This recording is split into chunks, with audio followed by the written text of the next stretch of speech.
Friends, welcome to my Dwija. Paneer का खीर कभी सुना है आपने? अनयूजुअल है ना थोड़ा, बहुत सारी अनयूजुअल चीज़ें हम लोग बात करते हैं। सो आज हम लोग जानेंगे पनीर का खीर बनाते कैसे। By the way all of you, dry fruits, paneer, दूध, ये पूरा एक बहुत हेल्दी कॉम्बिनेशन हो जाता है। It becomes a high protein food, specially आपके बच्चे के प्यूबर्टी के आसपास। बच्चे जब भी छोटे हैं, उनके ग्रोइंग ईयर्स चल रहे हैं, तभी बच्चों को हाई प्रोटीन खाना देना प्लस फिलिंग खाना देना, इट्स वेरी वेरी क्रूशल। सो हम लोग जब ये डेजर्ट्स के बारे में बात कर रहे थे कि कोई ऐसा चीज़ जो बनाना बहुत आसान है, वर्किंग मदर्स घर पे आने के बाद बहुत इजीली बना सकती है, that time we come across this particular recipe called as paneer kheer. So paneer kheer बनाने में जितना आसान है, खाने में उतना ही ज़्यादा टेस्टी है। सो आप आपके बच्चे के लिए ज़रूर ट्राई करना। चलिए देखते हैं पनीर खीर बनाते कैसे।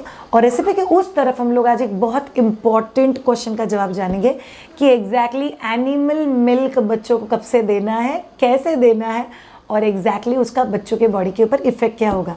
चलिए रेसिपी जानते हैं, पनीर का खीर बनता कैसे। यमी यमी सा पनीर का खीर, ये देखो दिखने में कितना टेस्टी लग रहा है। बहुत ही कम इंग्रेडिएंट वाला खीर है ये, बट बहुत टेस्टी लगता है। करीब 1 bowl smashed paneer, preferably homemade paneer use करना।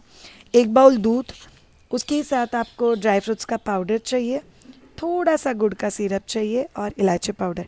याद रखो आप लोग दूध के बदले आलमंड मिल्क या कोकोनट मिल्क भी यूज़ कर सकते हो, उसमें कोई प्रॉब्लम नहीं है। हॉट पैन में आप लोगों ने दूध डाल दिया, दूध को थोड़ा सा बॉईल आने दो।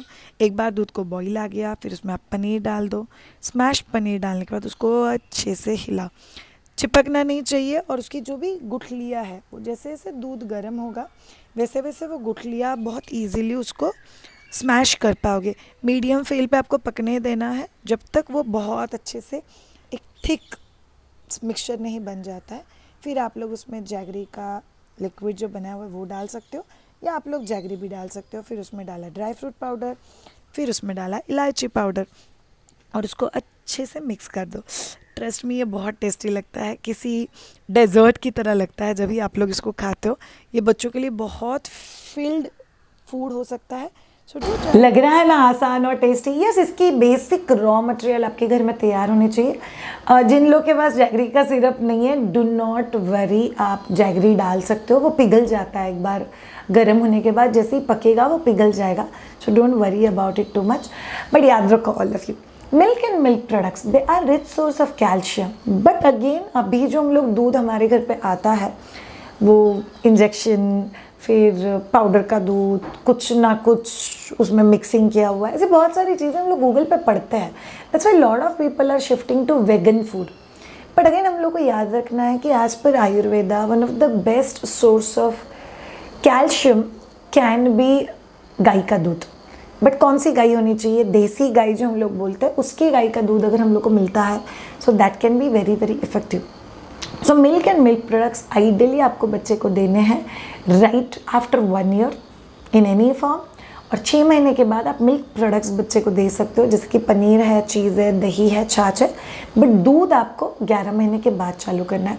शायद दूध क्यों नहीं देना है, पुराने ज़माने में तो देते थे ना। बहुत सिंपल फंडा है, गाय का दूध गाय के बच्चे के डाइजेशन के लिए सही है, माँ का दूध माँ के बच्चे के डाइजेशन के लिए सही है।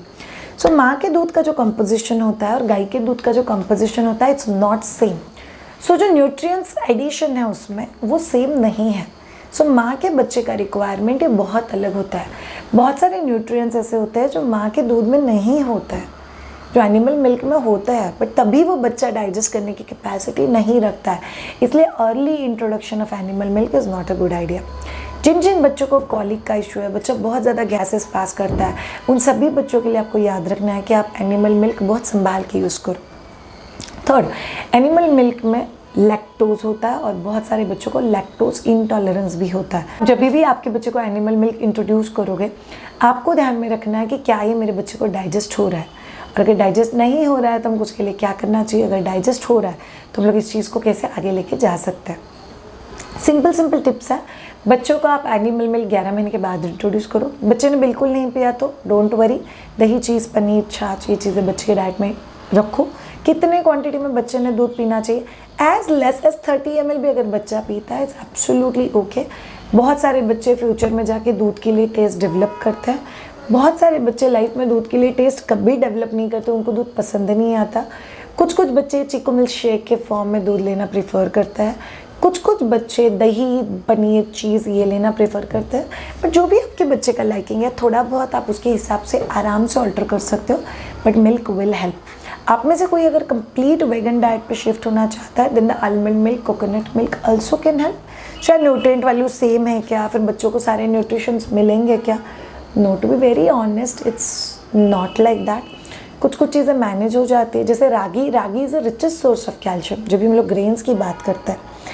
बट यस, इन सभी चीज़ों में जो कैल्शियम होता है वो डायरेक्टली ईजिली अवेलेबल नहीं होता है बॉडी पे। सो बॉडी के अंदर जाने के बाद it has to go through a process body के लिए अवेलेबल हो जाए। सो आप अगर इन बेसिक चीज़ों का ध्यान रखोगे तो आपको बहुत ईजी हो जाएगा कि बच्चों को एनिमल मिल्क कब से इंट्रोड्यूस करना है, कैसे करना है और कौन से फॉर्म में करना है। Thank you so much all of you. हम लोग हर मंडे और थर्सडे आपके लिए एक नया रेसिपी लेके आ रहे हैं। अगर आपको 300 प्लस रेसिपीज़ जानने हैं तो यू कैन परचेस माय दूजा यम फूड डायरी। अगर आपको हमसे और नए नए रेसिपीज सीखने हैं सो हर मंडे और थर्सडे 9 बजे यूट्यूब चैनल पे ज़रूर आइएगा। और अगर आपको हमसे सीखना है कि कैसे इंट्रोड्यूस करना है, कैसे कॉम्बिनेशन करना है, तो यह वो course called as weaning and BLW। आप लोग वो कोर्स भी परचेस कर सकते हो on myduja.com। Have a great time. Thank you. Bye bye.